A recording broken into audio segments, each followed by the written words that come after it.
নির্বাচনে জিতার নির্বাচনকে নিজের নির্বাচন মনে করতে হবে। সারা বাংলাদেশে জামাতের একটা ইমেজ আছে, জামাতকে ভোট দেওয়ার জন্য মানুষের মানসিক প্রস্তুতি আছে, কিন্তু সেগুলাকে সংগঠিত করে নির্ধারিত এলাকায় সেটাকে পকেটে আইনে বাক্সে ঢুকাইতে হবে তো ভোটটা। এটাই এখন আমাদের প্রধান কাজ, এবং সেটা করার জন্য ব্যাপক পরিশ্রম করতে হবে। শীত বলছি কিন্তু আমি, প্রচণ্ড শীত। এটা শুধু আপনাদের জন্য বলছি না, সারা বাংলাদেশের জামাতের কর্মীদের প্রতি আমার আহ্বান।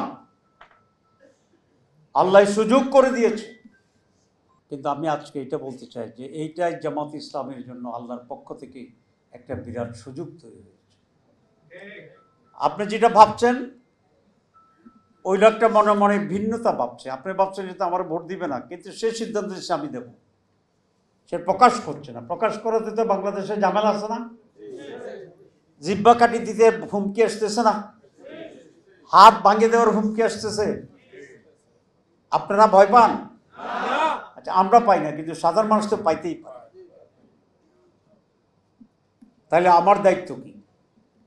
তারা যদি গার্ড দিয়া না, যে তোমার জিব্বা কাটলে আমরা ওই হাতে আতর লাগিয়ে দেব নাকি? এটা কিন্তু আমি বলতেছি না। We must give the confidence to the people and the voters that your life and your health and body will be safeguarded by us. Allah সাহায্য। প্লিজ,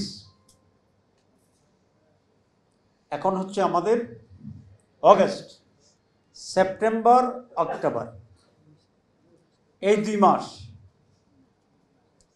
প্রত্যেকেই, একজনও বাদ নেই, বৃহস্পতি, শুক্র, শনি বাড়িতে চলে যাবে। ক্ষতি হবে? হ্যাঁ হবে। ব্যবসায় লস হবে? হবে।